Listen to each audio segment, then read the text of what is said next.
नमस्कार साथियों, देखिए हम शिक्षा मनोविज्ञान विषय को पढ़ रहे हैं और शिक्षा मनोविज्ञान में हमारा टॉपिक चल रहा है अधिगम।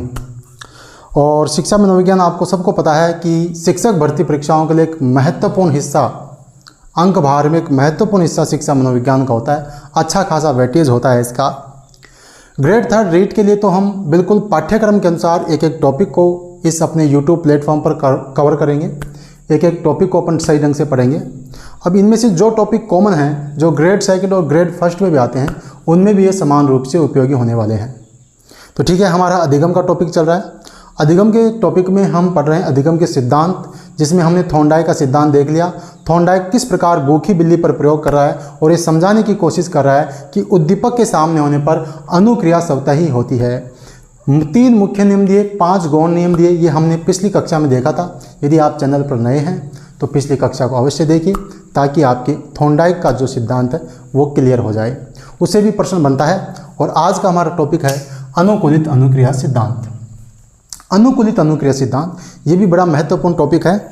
और इसमें देखो थोड़ा सा डिफिकल्ट क्या है, भाषा। यदि आप इसकी भाषा पकड़ गए ना तो बाकी कुछ भी नहीं है। इस सिद्धांत की भाषा को मैं सरल, एकदम बिल्कुल सिंपल तरीके से आपको समझाने की कोशिश करूंगा, ताकि आपके टॉपिक क्लियर हो जाए। इसमें केवल भाषा का खेल है।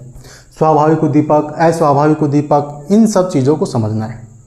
तो चलिए, अनुकूलित अनुक्रिया सिद्धांत। नाम से पता चल रहा है अनुकूलित अनुक्रिया, किसी चीज़ के अनुकूल, मतलब कोई अनुबंध स्थापित हो गया, कोई कंडीशन स्थापित हो गई, फिर अनुक्रिया हो रही है, उसी को अपन बोलते हैं अनुकूलित अनुक्रिया सिद्धांत। इसको समझाने की कोशिश करूंगा, लेकिन आप पहले इस चीज़ को समझें। अनुकूलित अनुक्रिया सिद्धांत, इसके और भी नाम हैं। शास्त्रीय अनुबंधन सिद्धांत है, संबंध प्रक्रिया सिद्धांत है, अनुबंधन सिद्धांत है, ये नाम भी आ सकते हैं। तो इतने नाम कैसे याद करोगे? इतने नाम याद नहीं करने हैं आपको, बीच में से की पॉइंट को पकड़ना है। की पॉइंट, यदि प्रश्न में कहीं पर भी आप नाम देख लें, अनुकूलित नाम देख लें, अनुबंधन नाम देख लें, या अंग्रेजी का एक शब्द देख लें कंडीशन, क्या देख लें? कंडीशन। अनुबंधन नाम देख लें, कंडीशन नाम देख लें, अनुकूलित नाम देख लें, तो समझ जाना पावलोव के अनुकूलित अनुक्रिया सिद्धांत की बात हो रही है। केवल इस वर्ड को पकड़ना है। अंग्रेजी का एक वर्ड कंडीशन, हिंदी में याद करो तो अनुबंधन, अनुकूलित, ये शब्द आप देख लिए तो समझ जाना किसकी बात हो रही है? पावलोव के सिद्धांत की बात हो रही है। ठीक है, चलिए, ये तो इसका नाम हो गया। अब इसका सामान्य परिचय। सिद्धांत किसने दिया? I.P. पावलोव। किसने दिया? I.P. Pavlov. Ivan Petrovich Pavlov है। और ये कहाँ के हैं?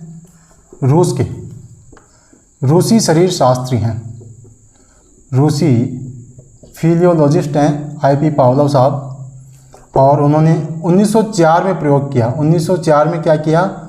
प्रयोग किया 1904 में। इसके लिए इनको नोबेल पुरस्कार भी मिला। क्या मिला?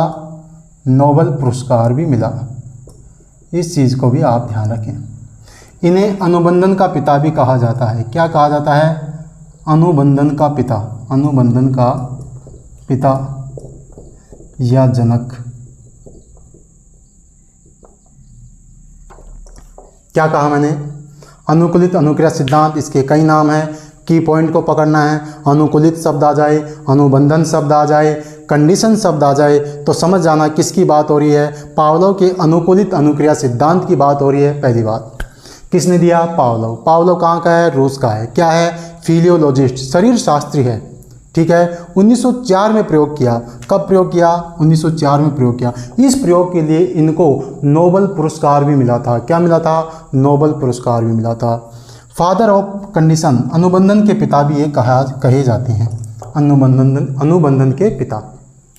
ठीक है, इतनी बात आपको इसके बारे में ध्यान रखनी है। अब बात करते हैं प्रयोग की। चलिए, बात करते हैं प्रयोग की। पावलोव ने प्रयोग किया, कुत्ते पर प्रयोग किया। इसके प्रयोग को समझने से पहले मैं कुछ शब्दावली आपको समझाना चाह रहा हूँ। कुछ शब्द आप समझना। पावलोव अपने प्रयोग में उद्दीपक, 2 प्रकार के उद्दीपक की बात करेगा और 2 प्रकार की अनुक्रिया की बात करेगा। इस चीज़ को समझना आप। पावलोव अपने प्रयोग में 2 प्रकार के उद्दीपक, एक तो है आपका स्वाभाविक उद्दीपक। कैसा उद्दीपक? स्वाभाविक उद्दीपक। एक है आपका अस्वाभाविक उद्दीपक। कैसा उद्दीपक? अस्वाभाविक उद्दीपक। स्वाभाविक उद्दीपक को देखने पर जो अनुक्रिया होगी उसको बोलेंगे स्वाभाविक अनुक्रिया। क्या बोलेंगे? स्वाभाविक अनुक्रिया। और अस्वाभाविक उद्दीपक को देखने पर जो अनुक्रिया होगी उसको बोलेंगे अस्वाभाविक अनुक्रिया। अस्वाभाविक अनुक्रिया। क्या कहा मैंने? स्वाभाविक उद्दीपक, अस्वाभाविक उद्दीपक, स्वाभाविक अनुक्रिया, अस्वाभाविक अनुक्रिया। ठीक है, इसको अंग्रेजी में क्या बोलते हैं? अंग्रेजी शब्द को आपको पकड़ना है, हिंदी में तो कई नाम आ जाएंगे। स्वाभाविक उद्दीपक को अंग्रेजी में बोलते हैं अनकंडीशन। क्या बोलते हैं? अनकंडीशन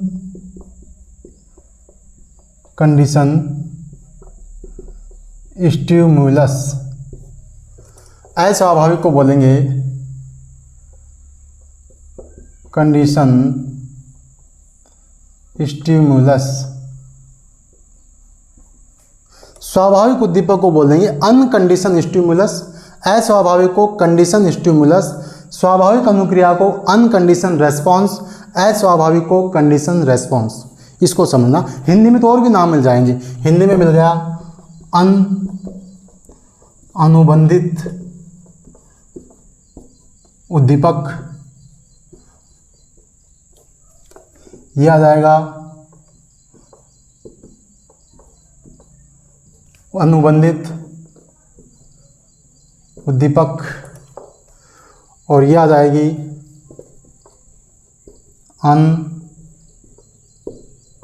अनुबंधित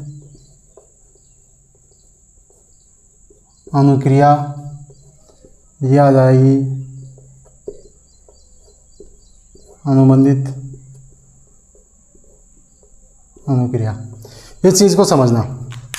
देखिए, सारा आपके मिक्सअप हो सकता है लेकिन प्रयोग में आपकी समझ में आ जाएगा। पहले मैं इसलिए बता रहा हूँ कि शब्दावली के एक बार आप देख लें। दो प्रकार के उद्दीपक, स्वाभाविक, अस्वाभाविक। दो प्रकार की अनुक्रिया, स्वाभाविक, अस्वाभाविक। स्वाभाविक का अंग्रेजी शब्द याद रखें अनकंडीशनल स्टिमुलस। इसको अनुबंधित यानी कि अनुबंधन स्थापित नहीं हुआ है, उससे पहले का उद्दीपक है। अस्वाभाविक अनुबंधन स्थापित हो चुका है। स्वाभाविक अनुबंधित अनुक्रिया अनकंडीशनल रेस्पॉन्स, अस्वाभाविक कंडीशनल रेस्पॉन्स। चलो कोई बात नहीं, प्रयोग में समझ में आएगा आपके। इससे पहले मैं आपको एक उदाहरण देता हूँ। क्या देता हूँ? उदाहरण देता हूँ। देखिए, आप बाहर रहते हैं, कमरा लेके रहते हैं, आपने खाना लगा रखा है, टिफ़िन लगा रखा है। फिक्स टाइम पे आपका नाश्ता आता है। मान लेते हैं 10 बजे, 10 AM पर आपका नाश्ता आ जाता है। फिक्स 10 बजे आपका नाश्ता आता है। मोटरसाइकिल से नाश्ता वाला आएगा, आपने 10 बजे मोटरसाइकिल की आवाज़ सुनी, उसके बाद नाश्ते वाले ने आवाज़ लगाई कि भैया नाश्ता ले जाओ। आप कुर्सी से उठे, रूम के बाहर गए, नाश्ता लेके आ गए। दूसरे दिन फिर मोटरसाइकिल से आया वो, मोटरसाइकिल रुकी, आपने को आवाज़ लगाई, आप बाहर गए, नाश्ता लेके आ गए। डेली का यही काम है। अब आपने एक बात आपके दिमाग में बैठ गई कि जैसे ही मोटरसाइकिल आकर रुकती है, इसका मतलब 10 बज गए, नाश्ता वाला आ गया होगा। आप वो बोलता है उससे पहले ही, मोटरसाइकिल की आवाज़ सुनते ही बाहर जाके खड़े हो जाते हैं, नाश्ता लेके आ जाते हैं। ठीक है, अब जो मुख्य उद्दीपक है वो तो क्या है? नाश्ता। वो कहता है कि नाश्ता ले जाओ, ये तो है मुख्य उद्दीपक, ये तो हो गया स्वाभाविक उद्दीपक। लेकिन जो मोटरसाइकिल की आवाज़ देकर आप बाहर जा रहे हैं वो हो गया अस्वाभाविक उद्दीपक। शुरुआत में आप उसकी आवाज़ सुनकर जाते थे, बाद में जब अनुबंध स्थापित हो गया, किस किस के मध्य? नाश्ते में और उसकी मोटरसाइकिल की आवाज़ में जब अनुबंध स्थापित हो गया, दोनों साथ साथ हो रही हैं, उसके बाद में आप केवल मोटरसाइकिल की आवाज़ पे ही अनुक्रिया कर रहे हैं, उठकर जा रहे हैं ना, ये बात। तो ये तो है स्वाभाविक उद्दीपक नाश्ता, मोटरसाइकिल की आवाज़ है अस्वाभाविक। स्वाभाविक उद्दीपक के लिए जो क्रिया हो रही है स्वाभाविक अनुक्रिया, अस्वाभाविक के लिए हो रही है जो अस्वाभाविक अनुक्रिया। समझे? एक दिन आप बाहर गए, मोटरसाइकिल की आवाज़ सुनी, आप बाहर गए, देखे तो नाश्ता वाला है ही नहीं, कोई दूसरा पड़ोसी आके रुका था। लेकिन फिर भी आप गए, चूँकि नाश्ता नहीं आया फिर भी आप गए, क्योंकि अनुबंध स्थापित हो गया है। मोटरसाइकिल की आवाज़ और जो वो आवाज़ लगाता है नाश्ता ले जाओ, उसमें क्या हो गया? अनुबंध स्थापित हो गया। कौन कह रहा है? पावलो भाई साहब कह रहे हैं। चलिए अब उनका प्रयोग देखते हैं, मुख्य प्रयोग क्या है, उन्होंने मुख्य प्रयोग क्या किया है उस पर बात करते हैं। पावलोव ने कुत्ते पर प्रयोग किया। पावलोव ने क्या किया, एक कुत्ता लिया, उसके मुख की जो लार ग्रंथि है उसको एक नली से जोड़ दिया ताकि वो लार को देख सके कि लार आ रही है, और उस कुत्ते को एक ध्वनि रहित शांत कमरे में बंद कर दिया। अब उसको फिक्स टाइम पे भोजन देता है। जैसे ही भोजन देता है कुत्ते की लार आती है। स्वाभाविक सी बात है, भोजन क्या है, स्वाभाविक उद्दीपक है, और उसको देकर लार आ रही है, स्वाभाविक अनुक्रिया है। सीधी सी बात है, कोई दिक्कत नहीं इसमें। कुछ समय बाद पावलोव ने क्या किया, कुत्ते को भोजन देने से पहले वो घंटी बजाता है फिर भोजन देता है, पहले घंटी बजाता है फिर भोजन देता है, पहले घंटी बजाता है फिर भोजन देता है, यानी कि घंटी के साथ भोजन दे रहा है। अब पावलोव कुछ समय बाद क्या देखता है, थोड़े दिनों बाद, कि जो अनुक्रिया भोजन देने पर हो रही थी, यानी कि जो लार भोजन देने पर कुत्ते के मुंह से आ रही थी, वो ही लार अब घंटी बजाते ही कुत्ते के मुंह से आ रही है। यानी कि कुत्ता ये समझ चुका है घंटी बजेगी इसका मतलब तुझे भोजन मिलेगा। तो पावलोव ये कहना चाहता है कि अस्वाभाविक उद्दीपक स्वाभाविक उद्दीपक में कुछ समय बाद दोनों साथ साथ देते हैं तो कुछ समय बाद दोनों में अनुबंध स्थापित हो जाता है। इसलिए जो अनुक्रिया मुख्य उद्दीपक के देने पर होती है वही अनुक्रिया कृत्रिम उद्दीपक या अस्वाभाविक उद्दीपक के प्रति भी होती है, जिसको मनोविज्ञान की भाषा में बोलते हैं उद्दीपक सामान्यीकरण। क्या बोलते हैं, उद्दीपक सामान्यीकरण। यहाँ से प्रश्न बनता है। चलो प्रयोग देखते हैं एक बार, फिर समझाता हूँ आपको। ये है कुत्ता, इसको क्या दिया, भोजन दिया। क्या दिया, भोजन दिया। भोजन क्या है, स्वाभाविक उद्दीपक, अनकंडीशन स्टिमुलस, यूसीएस। क्या है, यूसीएस। ठीक है, भोजन देने पर क्या आई, लार आई। क्या आई, लार आई। ये क्या है, स्वाभाविक अनुक्रिया है, स्वाभाविक है, अनकंडीशन रेस्पॉन्स, अनकंडीशन रेस्पॉन्स। ठीक है, शुरुआती टाइम, शुरुआत में। उसके बाद में उसने क्या किया, कुत्ता है उसको भोजन दे रहा है, लेकिन पहले क्या कर रहा है, घंटी बजा रहा है। घंटी बजाई, फिर भोजन दिया, क्या आई, लार आई। शुरुआत में भोजन, लार आई, बाद में अब घंटी बजा रहा है, भोजन दे रहा है, लार आ रही है। घंटी क्या है, अस्वाभाविक उद्दीपक, कंडीशन स्टिमुलस। भोजन क्या है, अस्वाभाविक उद्दीपक और स्वाभाविक उद्दीपक यूसीएस, अनकंडीशन स्टिमुलस। लार क्या है, अनकंडीशन रेस्पॉन्स। पहले केवल भोजन देता था, लार आती थी। अब घंटी और भोजन दोनों साथ दे रहा है, लार आ रही है, भोजन भी दे रहा है, घंटी बजा रहा है, लार आ रही है। लेकिन कुछ समय बाद अनुबंध स्थापित होने के बाद में, अनुबंध स्थापित हो जाने के बाद कुत्ता है, क्या दिया, घंटी बजाई प्लस भोजन दिया, क्या आई, लार आई। लेकिन वो क्या देखता है कि जो लार पहले भोजन के देने पे आ रही थी वही लार अब घंटी के बजाने से आ रही है। समझा मेरी बात को, समझे क्या? पहले भोजन से आ रही थी, अब भोजन घंटी साथ साथ देने लग गया, भोजन के साथ आ रही है। लेकिन जब अनुबंध किस में स्थापित हो गया, घंटी में और भोजन में, स्वाभाविक उद्दीपक अस्वाभाविक उद्दीपक में जब उद्दीपन अनुबंध स्थापित हो गया, उसके बाद में जो अनुक्रिया भोजन से हो रही थी वही अनुक्रिया किससे हो रही है, घंटी से बजाने पर हो रही है। इसको बोलेंगे घंटी। ये तो है अस्वाभाविक उद्दीपक और ये है अस्वाभाविक अनुक्रिया, कंडीशन रेस्पॉन्स। इसको आप उतार लें, समझाता हूँ फिर, उतार सकते हैं। देखो, पावलोव ने किस पे प्रयोग किया, कुत्ते पर प्रयोग किया। दो प्रकार के उद्दीपक की बात करता है, स्वाभाविक उद्दीपक, अस्वाभाविक उद्दीपक। स्वाभाविक उद्दीपक भोजन, अस्वाभाविक उद्दीपक घंटी। ठीक है, पहले केवल स्वाभाविक उद्दीपक दे रहा है, जो अनुक्रिया हो रही है स्वाभाविक अनुक्रिया यूसीआर। अंग्रेजी की शब्दावली याद रखनी है, प्रश्न केवल ये आ जाएगा, फिर क्या करोगे बताओ। ठीक है, हिंदी में तो चाहे कुछ भी शब्द आ जाए, कोई फर्क नहीं पड़ता, इंग्लिश की लैंग्वेज देख लेना, बस काम हो जाएगा।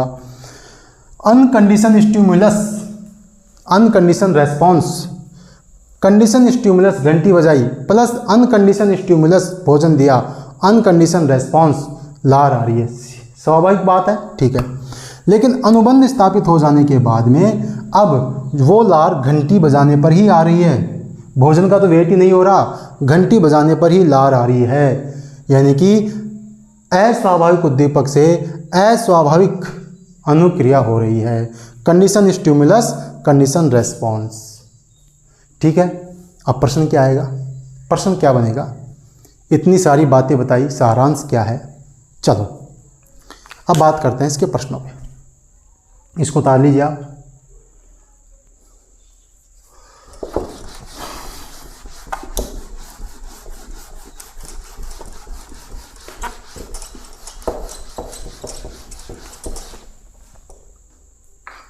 अब यहां पर आपको 4 चीजों का ध्यान रखना है। पहली बात, उद्दीपक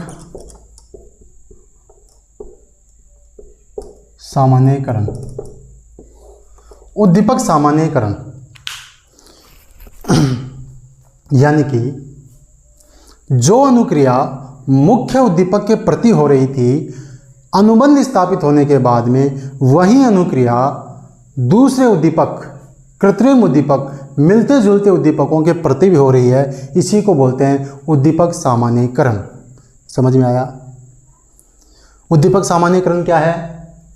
जो अनुक्रिया अनुबंध स्थापित होने से पहले जो अनुक्रिया स्वाभाविक उद्दीपक के प्रति हो रही थी, वही अनुक्रिया अनुबंध स्थापित होने के बाद में अस्वाभाविक उद्दीपक के प्रति भी होती है। इसको बोलते हैं उद्दीपक सामान्यीकरण। प्रश्न आएगा, एक बच्चा गुलाब के फूल को छूता है, लाल गुलाब है, उसके फूल को छूता है, लेकिन गुलाब का कांटा चुभ जाता है, उसको बड़ा दर्द हुआ। अब उसके दिमाग में ये बैठ गई कि लाल चीज़ है जो क्या है, तकलीफ़ देने वाली है, परेशान करने वाली है, दर्द देने वाली है। अब वो हर लाल वस्तु से डरता है। क्या कारण है?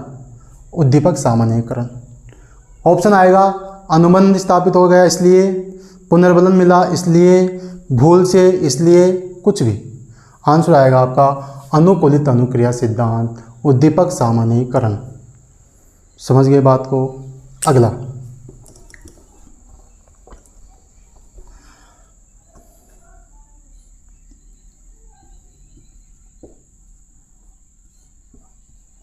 विलोप या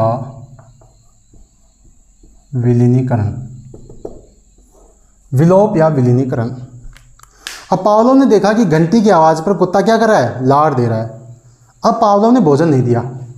दूसरे दिन भी केवल घंटी बजाई, तीसरे दिन भी घंटी बजाई, चौथे दिन भी घंटी बजाई। धीरे धीरे क्या देख रहा है, केवल घंटी बजा रहा है, भोजन नहीं दे रहा। वो क्या देख रहा है कि लार कम हो रही है। अब कुत्ता ये समझ गया कि भाई साहब भोजन नहीं मिलने वाला, यहाँ तो केवल घंटी ही बज रही है। अब वो अनुक्रिया नहीं कर रहा है।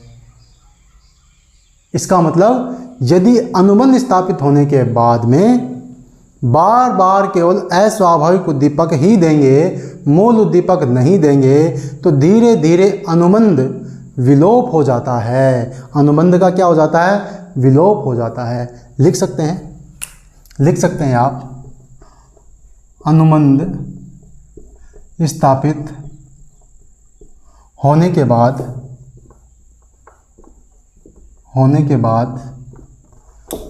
केवल अस्वाभाविक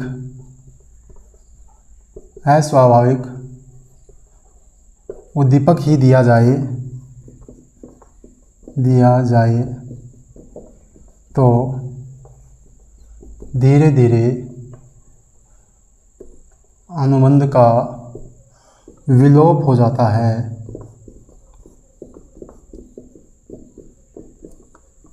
समझे क्या?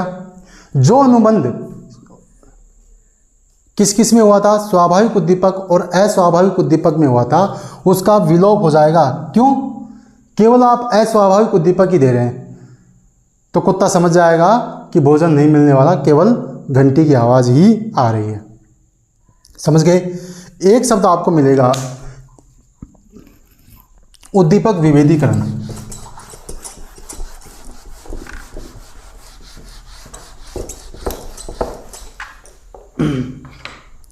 एक शब्द मिलेगा आपको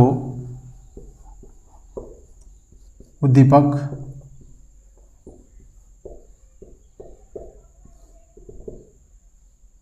विभेदीकरण।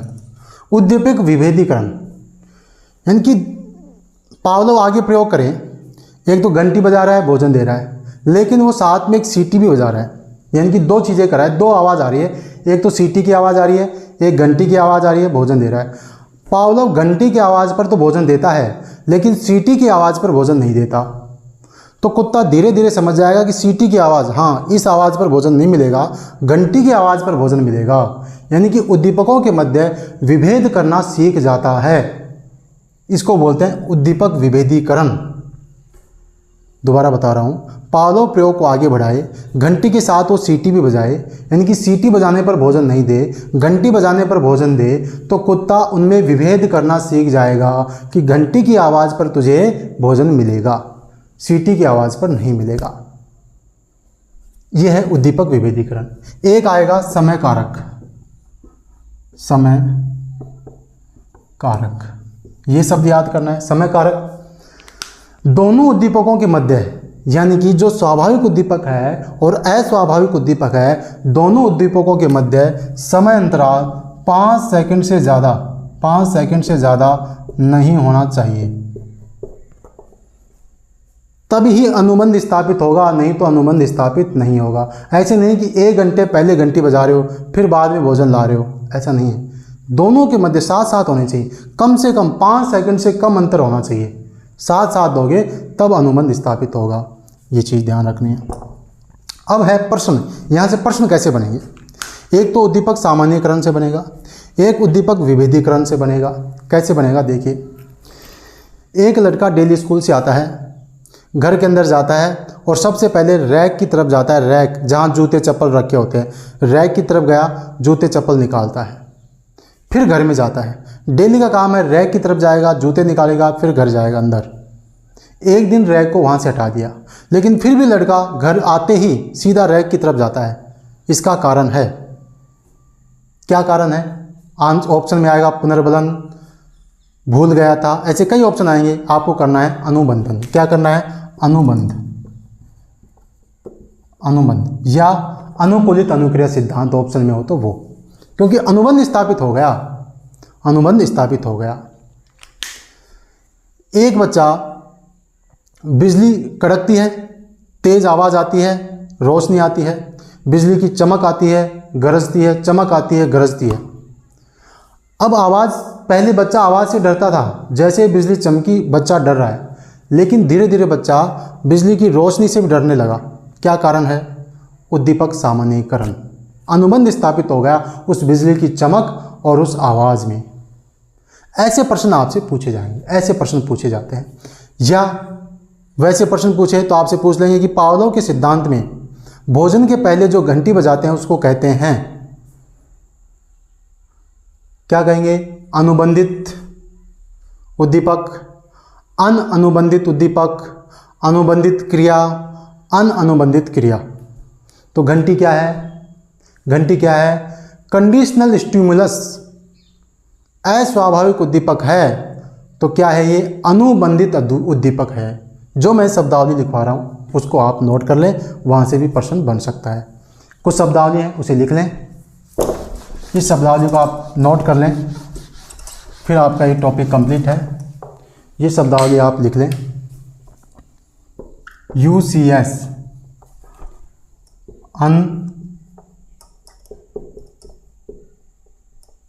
अनकंडीशन स्टिमुलस या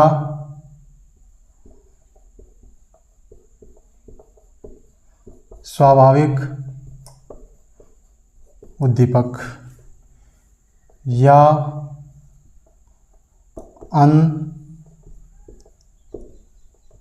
अनुबंधित उद्दीपक। अगला है CS, इसको बोलेंगे कंडीशन स्टिमुलस।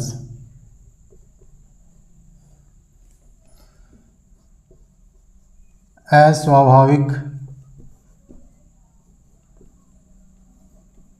उद्दीपक या